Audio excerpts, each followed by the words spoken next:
Welcome to the Sourcing Hero podcast, produced by Una, a group purchasing organization that empowers sourcing heroes, and Art of Procurement, the world's largest procurement podcast network.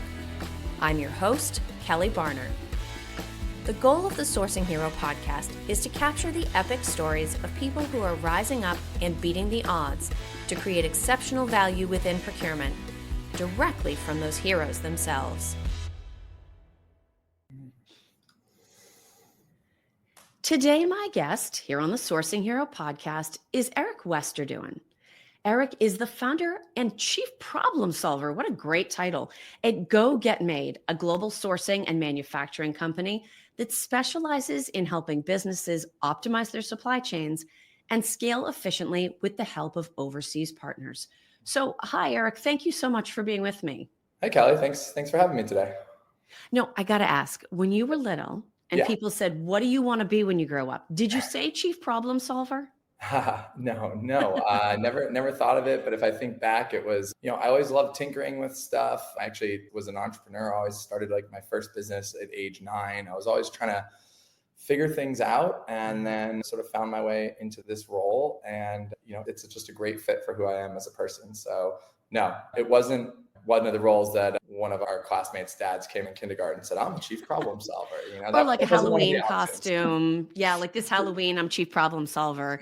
Yep. Truth be told, my dad was a fighter pilot. I wanted to fly fighter jets like him. So, not also extremely cool. Like chief problem solver, very cool. Maybe not quite fighter pilot cool, but like really close, very close.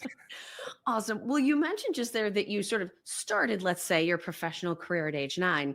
Bring us up to speed. How did you get from age 9 to where you are and what you're doing today? Yeah, like I said, always had that entrepreneurial spirit as a kid. Started some businesses when I was in high school. Actually started, trading stocks in high school.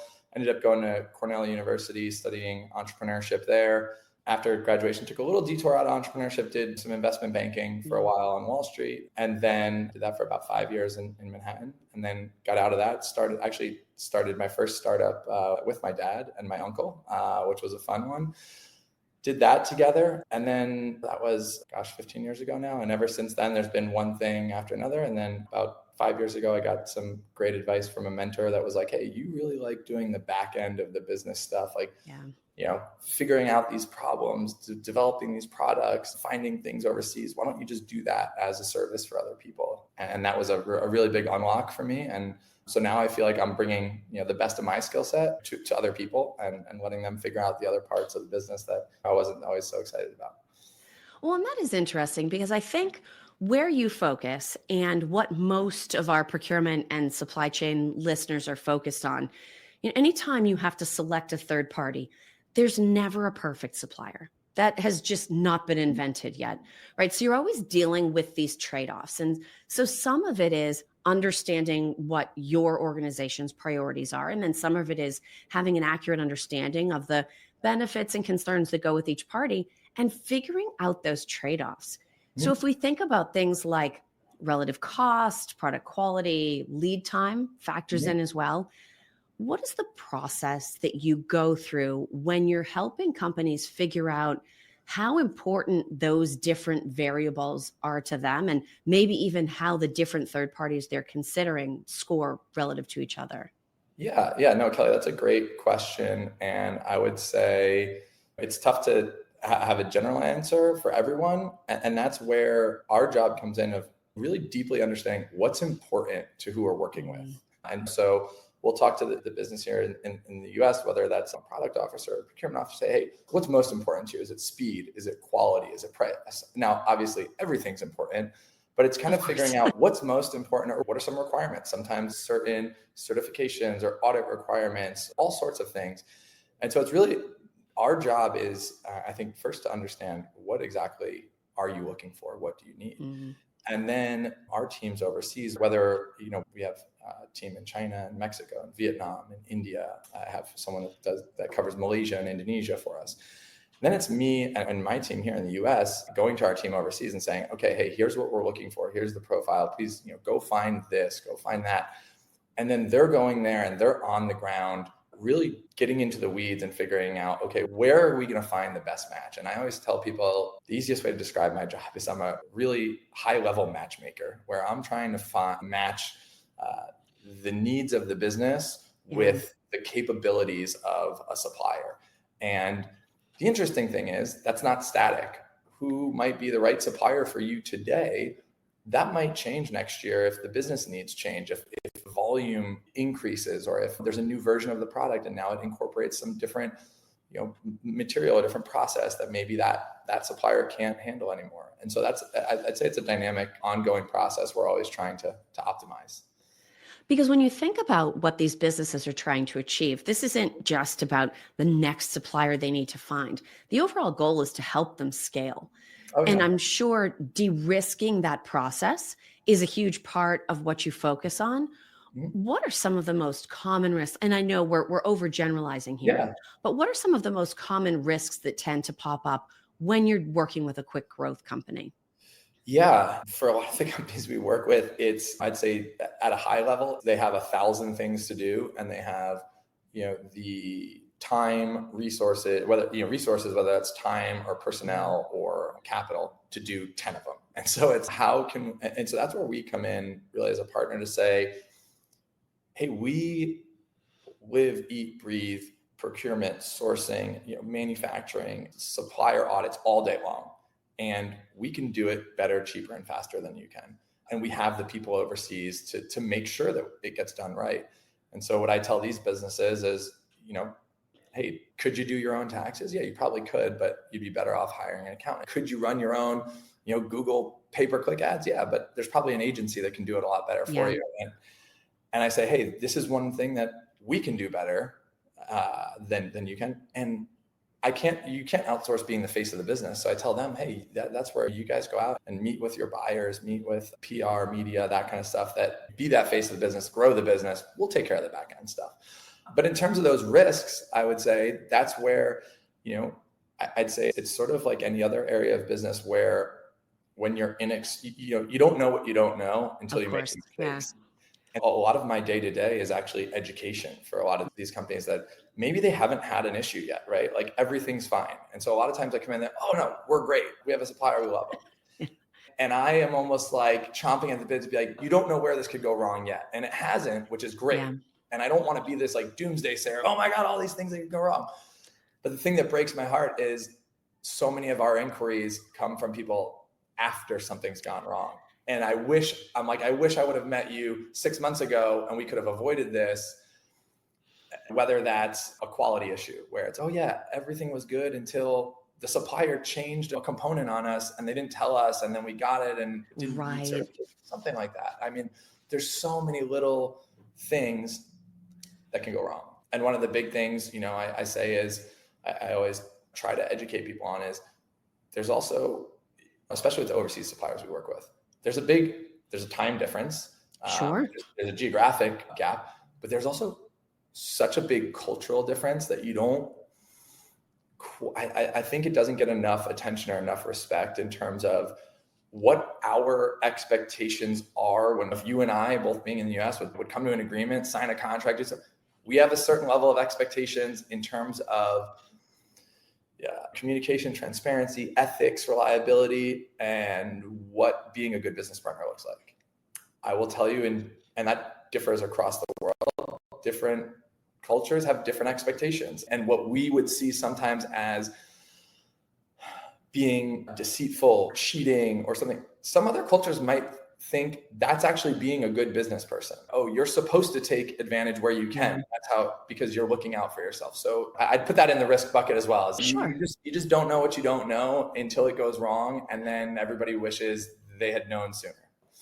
Well, in one of the concrete areas we had talked about those sort of cultural norms and expectations playing out is around specifications and requirements. Yep. So there's one way that a company, let's just say generally in the West, would think about needing to document something. And there's always going to be something that's sort of implied, maybe between the details of what you say, that will be heard or understood one way in the West. But once you go globally, all bets are off because there's a different type of interpretation. Oh, yeah. I know you work with companies to sort of stress test, I think we were saying, their Yeah. specifications and requirements. What might that look like in practice? It's really getting into the weeds on the supplier side and making sure you're working with a reliable partner who fully understands the spec. They're not going to change components on you.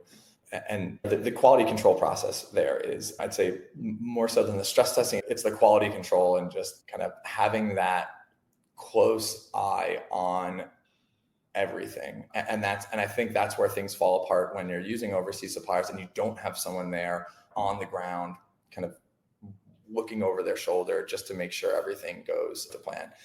And kind of like what we talked about in those specification things, again, it's cultural differences, right? I've seen suppliers that are so happy to report, oh, we saved 2 cents doing this and it's great. But then maybe they lack an understanding of what that component does in a bigger picture or something like that. And it's like, you save 2 cents here, but actually you risk this component goes into something else. And now, yeah, you save 2 cents on that gasket, but now actually it might not make an airtight seal on this other part. And so you've actually cost us hundreds of dollars. And so Yeah. it's that sort of kind of attention to detail on the supplier side to make sure that we deliver exactly, again, what we've discussed up front with the client, saying, hey, we're gonna take care of this for you over there. Yeah. Now you've talked about the fact that part of your team sits here in the US, but then you have team members distributed across the world. Yeah. When you think about all of the different things that you do for the companies that you work with, you're really sitting as an objective third party between companies buying stuff and suppliers making stuff, just to Yeah. really simplify it. Right. What do you think is your most important role in all of that back and forth in all of those locations? Yeah. I think I actually love what you just said right there, the objective third party. And what I always help in, and that's great to kind of have that perspective, but specifically to have it working for our client, our customer, which is the US based company. And that's what I kind of always tell people is, if you're working direct with a supplier, the supplier, of course they care about you. Of course it's a great relationship, but if push comes to shove, they're looking out for their own business. Sure. And especially when they're on the other side of the world and maybe they're telling you something, oh, this is delayed because of X, Y, or Z and blah, blah, and you get some story about something and you have no option but to believe them. And I'd say the biggest value add we bring is being that partner that we've seen a lot across different product categories, different industries, in different geographies. I've seen all the ways this goes really, really well, and I've seen all the ways this goes really, really wrong. And I think having that volume of experience to be, again, that objective third party, but also then a trusted partner for our clients here in the US to say, that sounds about right, or no, this kind of doesn't, I don't feel good about this. We're going to go investigate this further. And just, I think giving them that peace of mind. Because what I've often found is, I think people generally have a reluctance, I guess in a way you can boil it down and you can say, we are middlemen, we're adding another layer to the transaction. And I think everybody's knee-jerk reaction is, oh my gosh, that's just going to increase costs and make things more complex. I want to work directly with the supplier. Yeah. And I always tell people, well, hey, if your supplier was here in the US and you both speak English, you both come from a similar cultural background, you can just jump on a plane and go there pretty easily. Like, there's probably no need for me to exist with US suppliers. And by probably, I can't really see a good reason. But once you move that supplier on the other side of the world, and maybe there's some cultural differences, there's a time gap, there's lack of visibility, suddenly we start to play a very, very important role. And not to toot my own horn, but in our experience, we've been able to come in and actually, insert ourselves in between in that relationship, while also, reducing costs, making the whole, supply chain run smoother, and either, maintaining or improving quality, just because of that expertise. So I guess to go all the way back and answer the question, I think it's that impartial third, third party, but with this deep base of knowledge where, we're going to guide you to the right answer and we're on your team. And so, like I said, it's bringing in a professional that knows the space so that you don't feel like you're going it alone. Yeah. So, yeah. And I would actually say it's funny sort of listening to you talk about that role and maybe how it differs if things were just domestic versus making them international. It's interesting because as much as sure you could fly to San Francisco or Indiana and have a Yeah. conversation, the entire consulting industry is Yeah. based on the power of having objective third parties who Right. can not only come in and maybe have seen the same problem a bunch of times or Yeah. can look at it with fresh eyes and go, hey, I'm looking at this situation. It's obviously Bob. If you just replace Bob, like all of these problems go away. Yeah. Um, Yeah. but there's also that truth telling aspect, I think, Right. that goes along with this, that you can be honest Yeah. and shine light on things in a way where somebody internal that has noticed something, or even in a case where you have a pretty darn good relationship between buyer and supplier, that supplier might be thinking, geez, Bob is doing them in. But if I go to them and say, hey, Bob is a problem, I could lose my contract. Right. So Right. what's my incentive to say something? So certainly the premise is Mhm. not a stretch by any means. Yeah. The other thing that I want to sort of come back to, because I think it also applies broadly, is this idea of the supplier that says to you, oh my gosh, great news. I saved you 2 pennies per gasket or whatever Yeah. it is. And Yeah. you're thinking, great, you've just cost me $5 per assembly or Yeah. whatever it is. Yeah. That is a mistake we can all make. Yeah. When we either assume somebody else's priorities or we assume even how something is going to be used. Mhm. Maybe if you knew that gasket was going to be used in something that absolutely had to be watertight under certain conditions, you Right. wouldn't try to save the 2 cents. I think we all assume things about what Mhm. other people are trying to achieve all the time. Oh, And so yeah. it has to be really interesting to have your job be, no, it seems obvious, but I'm going to ask why. Yeah. Okay, why are we saving 2 cents? Or why this gasket, right? Mhm. That must get you into a lot of really interesting conversations where you're getting information, but also the people that you're talking to are learning the things that are not clear about what they're doing and why. You're 100% right. And that is what we talked about in the beginning about how we work. I always say, like, the most critical part for us is that upfront part of learning about the business, the product. Okay, Yep. who in this point or in this example, like, right, we might be sourcing this gasket, but it's okay, that's not happening in a vacuum. That's not in isolation. Where's this thing going? Who else does it interact with? We might have a specification for the gasket, but kind of what's not on the page, what's performative. And so, like I always tell the clients we work with, hey, we're going to spend a lot of time up front and you're just going to brain dump me on everything that's important with this product, this process, your business, things that, okay, hey, if you have a magic wand, what would you do to make this better? And maybe we can't do that now, but it at least gets me in your head what is important.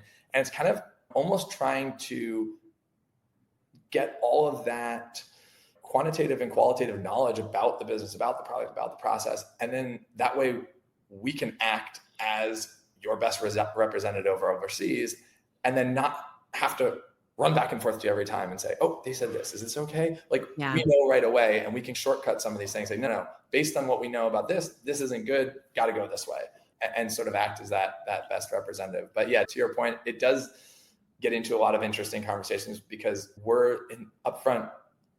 Sometimes it feels like we just keep pulling on threads, right? And somebody will say, Sure. oh, this. And I'll say, okay, well, tell me about that. Why did you choose to make that this? And sometimes we uncover some really interesting things where it's like, oh, actually, it's funny you asked that. Well, we wanted this to be bigger, but our supplier said that because of this, we couldn't do it.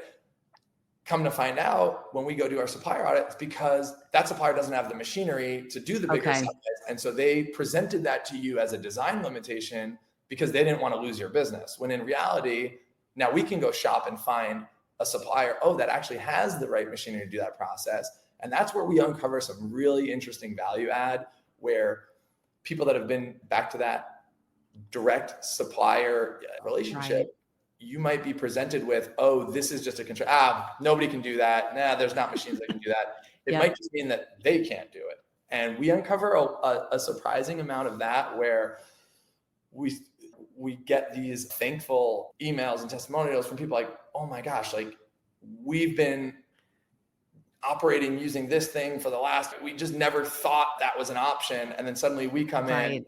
because, like you said, Kelly, we're asking all these what feels like annoying, sort of very in-depth questions, pulling on all these threads. And then we uncover something that was kind of accepted as a limitation, when in reality it was not. So I think that asking why, and I like to use the example of with Elon Musk and SpaceX, and like why rockets for NASA cost trillions of dollars. And he just kept asking, why does this cost this much? Yeah. Why? Okay, this stainless steel part in a car costs $2, and in a rocket it costs $200.